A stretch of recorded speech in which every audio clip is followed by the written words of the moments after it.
Well, grew up in Dallas in Pleasant Grove, and from all the way up till I was 13 or 14, we moved to Maybank, and I graduated Maybank High School. My junior year, we moved down here, 1983, and we got here, and I was in Dallas.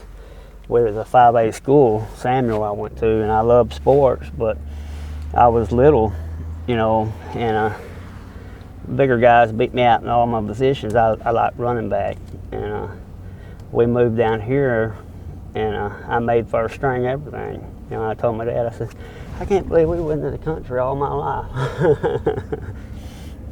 But yeah, I would never move back to the city, not after living down here. But our dream is to get our house built over there by the end of next year. She's a school teacher. She teaches right here at the school. My wife does. She's about 1/8 of a mile from work.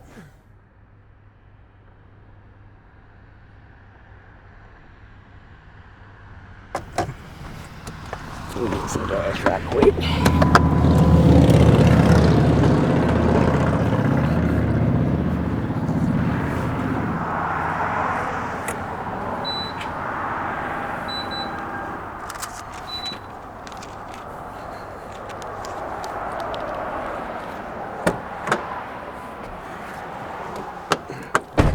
When I first got home, it took me about probably 3 months before I used my debit card in a gas pump, because I was kind of, I guess, intimidated by it. I never, when I left in '97 to go into prison, there was nothing like that. You had to pay in the store, and some of them in the country here, they let you pump gas before you went there and paid for it, but in the city, you had to pay for it ahead of time. And it's so convenient to be able to just stick a cord in there and not have to go in the store. Finally one day I pulled up the pump. I said, I'm gonna do that. I was afraid I'd mess up, and be embarrassed. I stuck my cord in there. I got in the truck when my dad and my son and my daughter picked me up, just right out of prison. And my dad handed me a cell phone. He says, here, I got you a phone. And my family knew that I'd be getting out at like 10 o'clock that morning. And so we wasn't even out of the parking lot, and that phone started ringing. And I looked at it, and it's my sister Paula. And so I was hitting the button. My daughter says, hit the button, Daddy. So I hit the button. It wouldn't answer, and it quit. And she called right back. And finally, I had to hand them the phone in the back seat and says, here, y'all answer that for me and hand it to me. So it took me a while to get used to the phones or any technology.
I came to know Virgil probably several years before the accident had happened.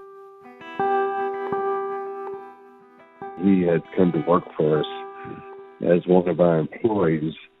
He was married, he had 2 children, and they had taken a vacation, and he had asked me to go pick up some tools out of his vehicle. So I did, and when I did, I noticed quite a few beer cans in the back of his vehicle, and it really concerned me that he had been drinking, because he had stopped drinking. And we thought that he was pretty clean from drinking. And after that, I was concerned about what was going to happen to him or where he was headed.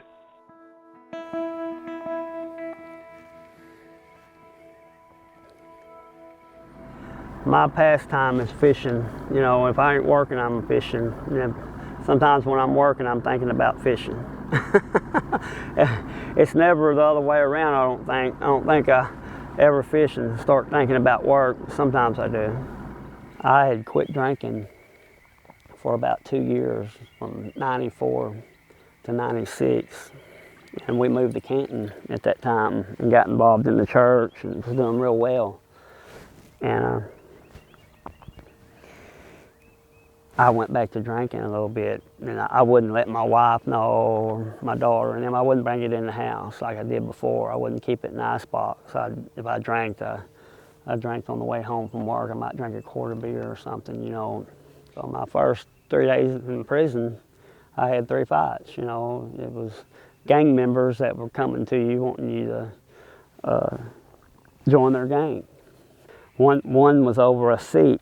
I sat down for football game Sunday in the day room where the TV was, and I sat down in there and I was going to watch the Dallas Cowboy game, and he came up to me, told me I was in his seat. I said, well, I don't think this is your seat. You know, you wasn't sitting here when I got here. He said, oh yeah, it's my seat. And he called me a white boy and some other stuff, you know, and pointing his finger down at me while I was sitting down. So I seen there wasn't no other way out of this except to fight, you know. So I stood up and I hit him before he was trying to get me in the back of the dorm. He told me, well, come back here, this is where we fight. And he started to walk off, and I just turned him around. And when he turned around, I hit him. And he hit the ground. And they would try it with older men, you know, 60-year-old men, and they would just, them young kids, man, would gang up on them and take their food. You know, it's just horrible to see, so it makes you want to, I learned not to get in nobody else's business, you know, but it's hard not to.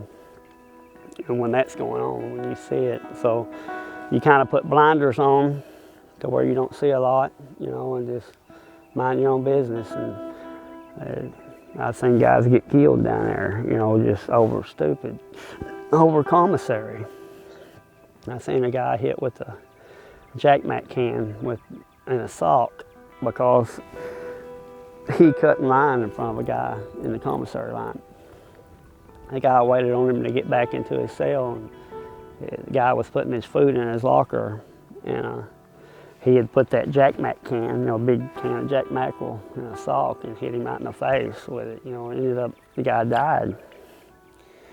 Seen him kill a guy over a TV program. You know, God is always there with me. I didn't get killed, you know, I didn't get hogged. David was a warrior, you know.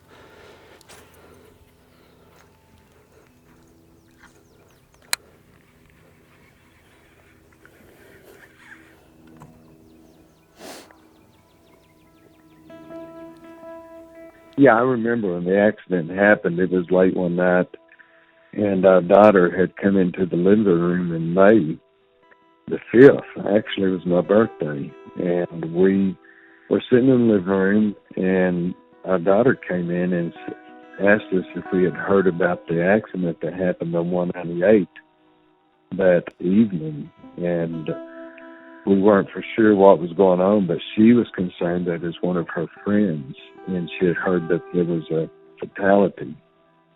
So we started inquiring, and we found out immediately that it was Virgil that was in the accident.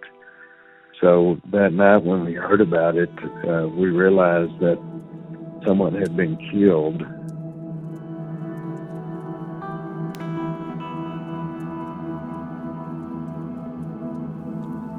On May the 5th, 1997, was the day of my accident.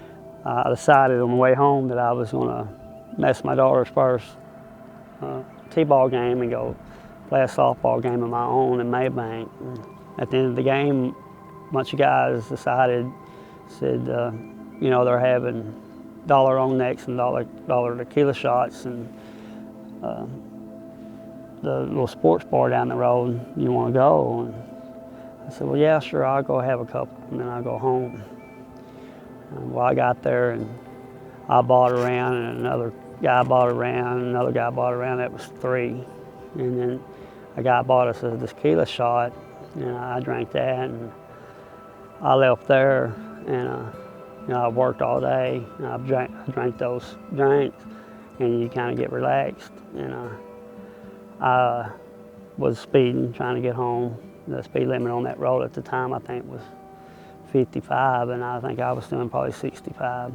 And I came into a corner that was like 2 miles from my house. I was almost home. In a dark road, and Farm Road, I shouldn't have been going as fast as I was going, and come into the corner, and I seen headlights. The driver, Mr. Beverly, I guess he decided that I probably wasn't going to get over, and he decided to just go across the road, and his vehicle turned sideways, and I hit him. They were driving a Ford Aerostar van, and I hit them in the side door, and their vehicle rolled over, and I came off, and I went down in a ditch, and I hit a tree. I didn't know who had passed away. I just noticed somebody did. And I woke up the next morning. My wife and my mother thought that I was asleep, and they were talking. My mother asked my wife what had happened. You know, she just got there. She told her that a 12-year-old girl had died in my wreck, that she went to school in Canton with all my little nieces and nephews. And it was the most horrible thing I ever heard in my life, that, you know, you realize you've done something that's so severe that you can't change. And there's no way you can change it. You can't stop time, and you're living in reality, and you just can't, you know, there's nothing going to change it. I didn't want to live. And I just kept asking God to take my life, and He didn't. I drive to Canton to church and to work, and I come up on that corner where I had my wreck, and the cross is there. The little girl's name was Mandy Beverly, you know, and her name is on the cross. And I pray for her mom and her dad and her sister every time I turn that corner. You know, it's just, the first few times I come up on that corner after I got home, it was hard for me to even drive that way, you know, and I just said, well, I'm gonna have to overcome this, and I just pray for him. And I seen him one day, the father, even mowing the ditch where the cross was, you know, and that was 20 years later. He still goes there. That's that much effect it had on his life.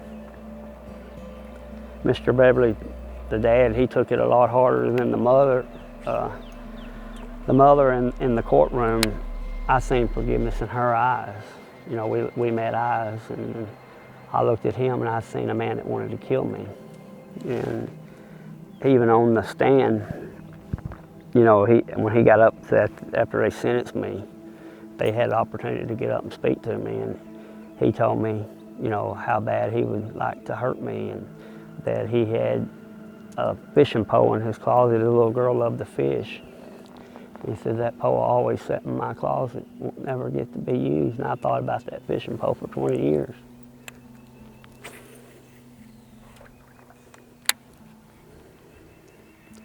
I always had to remind myself down there when I'd start messing my family. And I'd think, well, Mr. Beverly and Mrs. Beverly are messing Mandy just as much as I'm messing my family. You know, and they had no choice.